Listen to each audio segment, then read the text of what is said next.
Alors on va voir justement avec des chiffres finalement comment se sont départagés Charles Leclerc et Sergio Pérez.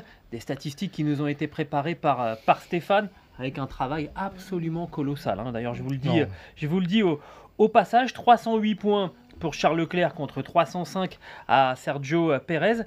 Charles Leclerc qui a été leader du championnat quand même pendant 5 Grands Prix, alors que Sergio Pérez, lui, ne l'a jamais été.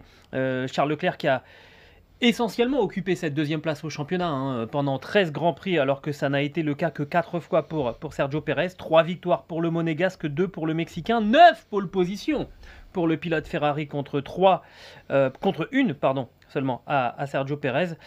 Égalité au niveau des meilleurs tours en course. Le nombre de tours en tête aussi donne un avantage assez important à Charles Leclerc. 311 pour Charles Leclerc, 247 pour Sergio Pérez, et puis 3 abandons de chaque côté. Quelque part, si on se place sur le principe du mérite, Charles Leclerc méritait, même s'il faut toujours prendre en sport avec beaucoup de précaution ce terme de mérite, méritait cette deuxième place, Stéphane. C'est pour ça que je t'ai dit que j'étais heureux de ça, c'est qu'en fait, il y a une logique sportive, plus que même au-delà du mérite. Je dirais déjà, quand tu vois tous ces chiffres-là, il n'y a pas match, globalement.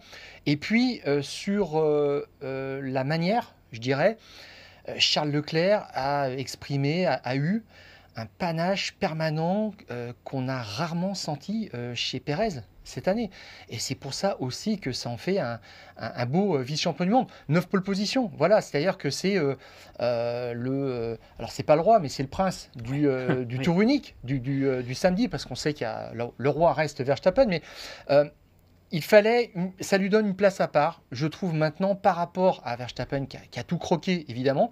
C'est la première vraie reconnaissance dans sa carrière, puisqu'il n'avait jamais terminé sur un podium final du championnat du monde. Donc la deuxième, quand même, c'est beau. Et ça le place au-dessus de la mêlée, au-dessus de tous les autres. Bon, en dessous Verstappen forcément, mais il n'y a plus de débat maintenant entre Leclerc et Pérez. Je dirais, il y a une classe d'écart. Oui, on est d'accord. Alors, tu parlais de panache permanent, je dirais panache, pas permanent. Il a quand même fait quelques erreurs, Charles Alors, il a Leclerc, fait cette saison. quelques erreurs par trop d'attaques aussi, Et il mais les je a dirais reconnus. que Et il les a voilà. reconnus. Mais c'est dans son ADN, Hmm. alors que on sait que Checo est moins rapide sur un tour chrono, qu'il fait plus le numéro 2, il est vraiment dans un rôle installé de numéro 2, donc c'est pas exactement pareil dans son équipe. Voilà. Et Leclerc se comporte comme un numéro 1. Pour moi aussi, ça c'est la différence C'est pour ça fondamentale. aussi sans doute que cette place de deuxième au championnat est importante pour Charles Leclerc parce que ça le place en numéro 1 aussi du côté de chez Ferrari. S'il avait fini par terminer juste devant Carlos Sainz, ça aurait été moins compliqué pour l'Espagnol de contester parce que de toute façon il y aura contestation au sein de la Scuderia l'année prochaine entre les deux pilotes. Là, en étant deuxième du championnat, en ayant mis un pilote entre lui et son coéquipier, quelque part il y a quand même un écart plus concret, puisque tu es allé sur le terrain du travail de l'équipe, de la Scuderia. On va aussi parler de cette deuxième place au championnat de la Scuderia Ferrari qui termine avec presque 40 points d'avance sur Mercedes au classement des constructeurs. Ça aura été une saison très compliquée pour la Scuderia, avec des débuts magnifiques, hein. Le premier Grand Prix à Bahreïn, un doublé, une auto ultra performante, et puis au fur et à mesure qu'on a avancé dans la saison, les choses se sont compliquées techniquement. On a eu la confirmation qu'on avait dû réduire la puissance du moteur Ferrari au cours de la saison, et ça avait commencé assez rapidement, hein, à sentir le roussi. On se souvient de cette explosion du moteur de Charles Leclerc à Barcelone.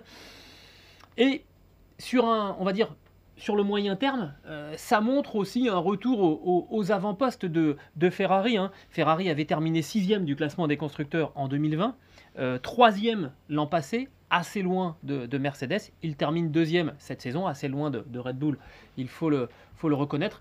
Mais ça progresse. Est-ce que c'est suffisant? Est-ce que ça veut dire que ça va sauver la tête de Mattia Binotto? L'hiver sera long. Oui, l'hiver va être long.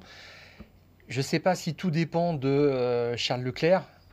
Et bon, je sais, Sainz n'a apparemment pas son mot à dire, mais le courant doit passer entre le directeur d'équipe et son pilote leader. Ils ont un projet, être champion du monde. Alors je regardais juste sur cette notion de progression sur laquelle tu insistais, Gilles. C'est arrivé une fois dans l'histoire de Ferrari en Formule 1, qui termine 3e, puis 2e et champion du monde. Enchaînent. Voilà, qu'ils enchaînent 3 années, 2005, 2006, 2007. Voilà, donc on espère pour eux qu'il y aura le dernier palier franchi l'année prochaine.